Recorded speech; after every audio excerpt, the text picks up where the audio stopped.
கிறிஸ்துவுக்குள் பிரியமான சகோதர சகோதரிகளே, உங்கள் அனைவரையும் தினமொரு முத்துக்கள் நிகழ்ச்சியில் சந்திப்பதில் மிகுந்த மகிழ்ச்சி அடைகிறேன்.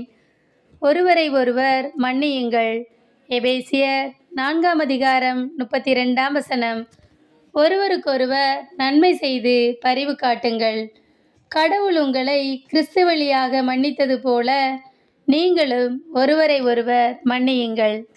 பிரியமானவர்களே, நாம் ஒருவரை ஒருவர் மன்னிக்க வேண்டும் என்று இயேசு கூறுகிறார்.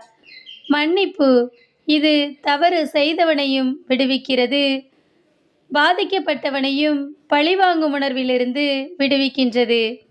மன்னிக்கின்ற மனப்பக்குவம் நம்மிடம் தானாக வருவதில்லை, இறைவனுடைய தயவினாலே நமக்கு கிடைக்கிறது. இயேசு சிலுவையில் தொங்கிய போதும் தன்னை துன்புறுத்தியவர்களையும் தன்னை நிந்தித்தவர்களையும் மன்னித்தார். அவர்களை சபிக்கவில்லை, பழிக்கு பழி வாங்கவில்லை.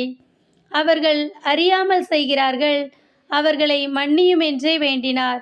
ஆனால் நாமோ மற்றவர்களை மன்னிப்பதில்லை. நம்மை துன்புறுத்தியவர்களை பழிக்கு பழி வாங்க நினைக்கிறோம். அதை மறக்காமல் நினைத்து கொண்டே இருக்கிறோம். ஆனால் நாம் ஒருவரை ஒருவர் மன்னித்து அவர்களுக்கு நன்மை செய்ய வேண்டும். இயேசுவை போன்று மன்னிப்பின் முன்மாதிரியாய் வாழ்ந்து காட்ட வேண்டும்.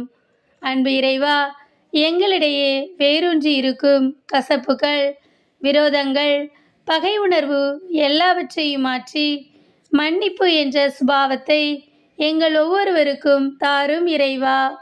ஆமேன்.